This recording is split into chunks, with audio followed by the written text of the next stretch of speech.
Kami dari Assalamualaikum kelompok warahmatullahi wabarakatuh. 2 akan mempresentasikan tentang pasar persaingan sempurna dan tidak sempurna. Saya Muhammad Raja Khwarizmi, dan kelompok saya Dimyati Muaz Mubarok, Panji Akbar Gunawan, dan Randitya Zikri Perdana. Pasar persaingan sempurna merupakan sebuah pasar dengan jumlah penjual dan pembeli yang sangat banyak, serta produk atau barang yang ditawarkan sejenis atau serupa. Pasar persaingan sempurna merupakan pasar di mana penjual dan pembeli tidak dapat mempengaruhi harga, sehingga harga di pasar benar-benar merupakan hasil kesepakatan dan interaksi antara penawaran dan permintaan. Contohnya yaitu untuk barang yang dijual seperti beras, sayur atau buah-buahan, dan lain-lain. Ciri-ciri pasar persaingan sempurna. Yang pertama, banyak pembeli atau perusahaan dalam pasar. Karena jumlah perusahaan sangat banyak dan relatif kecil jika dibandingkan dengan jumlah produksi dalam industri tersebut, menyebabkan kenaikan atau penurunan harga sedikit pun tidak mempengaruhi harga yang berlaku dalam pasar tersebut. Yang kedua, penjual dan pembeli tidak mampu menentukan harga. Karena demikian, banyaknya perusahaan atau penjual dan pembeli yang terdapat di dalam pasar, maka keduanya tidak dapat menentukan atau merubah harga pasar. Harga barang di pasar ditentukan oleh interaksi di antara keseluruhan produsen dan keseluruhan pembeli. Yang ketiga, penjual atau perusahaan dapat dengan mudah masuk pasar atau keluar dari pasar. Apabila ada produsen yang ingin melakukan kegiatan di suatu industri dalam struktur pasar persaingan sempurna, produsen dengan mudah dapat melakukan kegiatan tersebut. Sebaliknya, jika penjual atau perusahaan mengalami kerugian, maka ia dengan mudah dapat meninggalkan industri tersebut. Yang keempat, setiap produsen menghasilkan atau menjual barang yang sama atau sejenis. Barang yang dihasilkan berbagai perusahaan tidak mudah untuk dibeda-bedakan. Pembeli tidak dapat membedakan yang mana dihasilkan oleh produsen A atau B. Oleh karena itu, promosi dengan iklan tidak akan memberikan pengaruh terhadap penjualan produk. Yang terakhir, pembeli mempunyai pengetahuan yang sempurna tentang keadaan di pasar. Pembeli mengetahui tingkat harga yang berlaku dan perubahan-perubahan ke atas harga tersebut, sehingga produsen tidak dapat menjual barangnya dengan harga yang lain lebih tinggi daripada harga yang berlaku di pasar.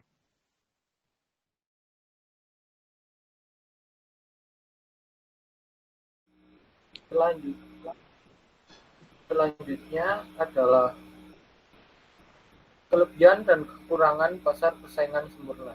Yang pertama adalah tidak ada kekuasaan di pasar. Persaingan ini sehingga kualitas barang pada masing-masing penjual hampir sama. Namun, dalam kondisi ini, pembeli memiliki kebebasan sendiri untuk memilih barang mana yang diinginkan. Harga yang ada di pasaran juga cenderung stabil karena jumlahnya banyak, sehingga penjual tidak bisa meningkatkan harga tersebut. Kelebihan yang kedua adalah dapat mengoptimalkan efisiensi produksi. Semua tingkat produksi menggunakan biaya minimal dan keseluruhan harus memproduksi barang dengan biaya paling rendah. Ada pula efisiensi alokatif yang dikatakan mencapai tingkat maksimal jika harga setiap barang sama dengan biaya marginal dalam produksi barang tersebut. Kelebihan ketiga adalah terhindar dari pemusatan kekuasaan. Dikarenakan semuanya sudah disamaratakan, sehingga orang-orang yang berada di dalam pasar persaingan ini akan terhindar dari pemusatan kekuasaan hingga permainan harga yang dilakukan oleh golongan tertentu. Yang keempat adalah dapat meminimalisir biaya untuk iklan atau promosi. Karena produk yang dihasilkan kurang lebih kualitasnya sudah sama, sehingga setiap jenis barang biasanya juga akan sulit dibedakan satu sama lain. Kelebihan yang kelima adalah informasi pasar yang sudah jelas. Informasi pasar yang sudah jelas dan dipahami baik oleh penjual dan pembeli akan meminimalisir adanya praktik kecurangan yang dapat dilakukan berbagai pihak. Segala prosedur dan aturan yang ada sudah menjadi hal yang biasa dan dilakukan dengan tepat oleh penjual dan pembeli saat melakukan transaksi penjualan barang. Selanjutnya adalah kekurangan dari pasar persaingan sempurna. Yang pertama adalah minimnya inovasi dalam produk yang dijual. Minim inovasi karena semua produk yang ditawarkan serupa. Kondisi ini juga membuat penjual tidak memiliki motivasi dalam mengembangkan usahanya, sehingga berbagai inovasi yang sebenarnya bisa dilakukan. Ini karena penjual tidak dapat mengenai biaya tambahan untuk fitur-fitur tambahan tersebut, karena pembeli dapat pindah ke penjual lainnya. Yang kedua adalah kualitas yang ditawarkan hampir sama. Pembeli mengalami kesulitan dalam memilih barang atau jasa karena produk yang dijual cenderung satu jenis dan kualitasnya sama. Yang ketiga, ketidakseimbangan dalam distribusi pendapatan. Bagi pihak produsen akan terjadi konflik keadilan karena adanya pendapatan yang tidak merata sampai biaya distribusi. Dalam hal ini, dapat dikatakan harga akan berbeda dari yang diterima konsumen hingga yang diterima oleh produsen. Yang terakhir, kekurangan pasar persaingan sempurna adalah pesaing yang banyak. Ada sangat sedikit hambatan atau bisa dikatakan mudah untuk memasuki pasar persaingan sempurna. Karena perusahaan manapun dapat memasuki pasar ini untuk menjual produk. Itu berarti kemungkinan pesaing akan lebih banyak. Selanjutnya, pasar persaingan tidak sempurna. Pasar persaingan tidak sempurna merupakan sebuah pasar dengan situasi di mana penjual atau pedagangnya berjumlah lebih sedikit dibandingkan dengan pembelinya. Penjual berhak atas penentuan harga barang atau produknya. Barang yang diperjualbelikan tersebut memiliki jenis yang berbeda atau terdapat berbagai macam jenis barang. Dalam pasar persaingan tidak sempurna ini terdapat beberapa jenis pasar, seperti monopoli, oligopoli, dan lain sebagainya.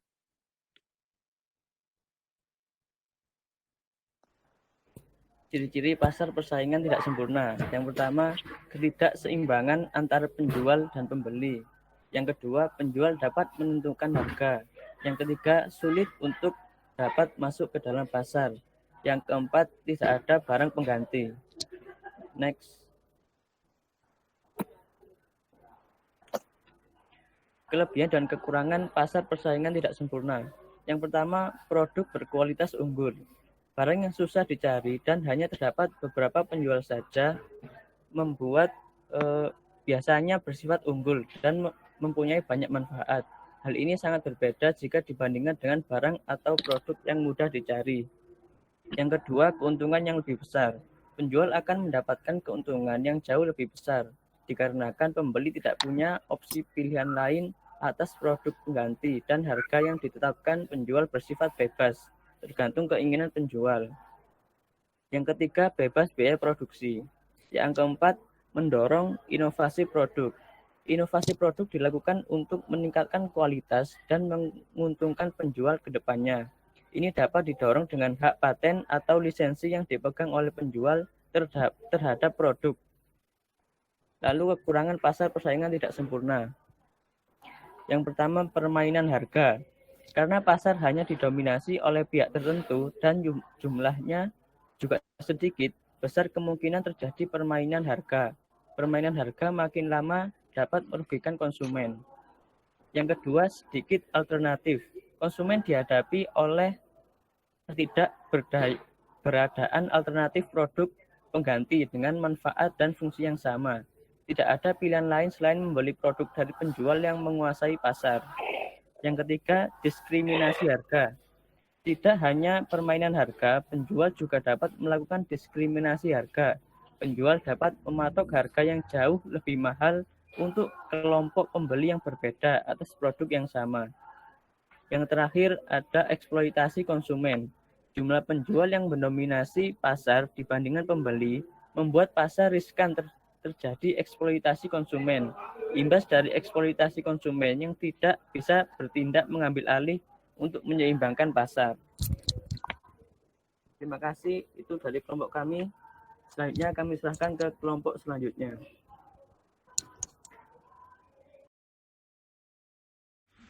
Baik, Assalamualaikum warahmatullahi wabarakatuh.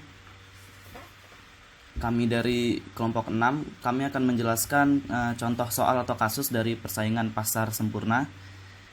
Kelompok 6 terdiri dari Ade Rahmatullah, Diki Ibrahim Syah, saya sendiri, Fani Mahathir Runaf, dan Lutfi Dwi Ananda. Yang pertama kita masuk ke contoh kasus pertama, yaitu kenaikan harga daging.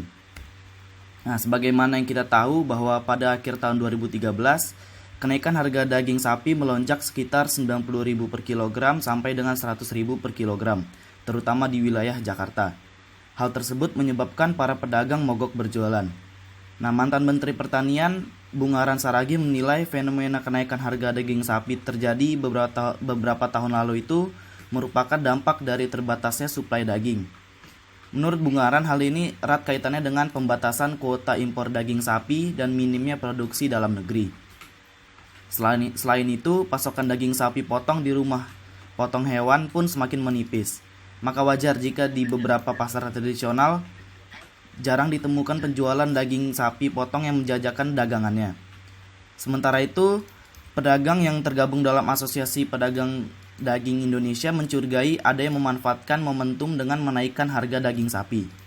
Kenaikan harga daging menjelang akhir tahun tersebut dinilai tidak wajar karena harga di beberapa negara lain lebih murah daripada harga daging di Indonesia.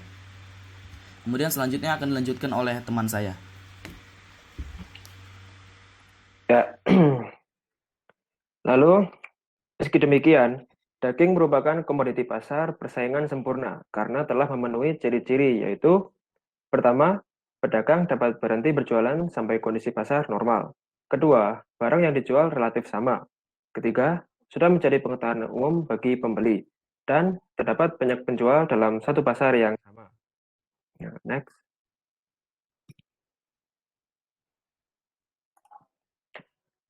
Khususnya dalam kasus ini, pembeli sudah tahu tentang kenaikan harga daging sapi dari berbagai media, sehingga mereka akan menahan atau mengurangi konsumsi daging sapi yang akibatnya terjadi penurunan permintaan pasar. Imbasnya, semua penjual daging sapi berkurang pendapatannya, dan jumlahnya pun akan relatif sama. Lalu selanjutnya akan dijelaskan oleh rekan saya. Selanjutnya, perusahaan beras. Next. Sesuai karakteristiknya, pasar persaingan sempurna. Jumlah pembeli dan penjual beras sangat banyak sekali karena beras merupakan kebutuhan pokok Indonesia. Setiap pembeli dan penjual tidak memiliki kekuatan untuk mempengaruhi harga.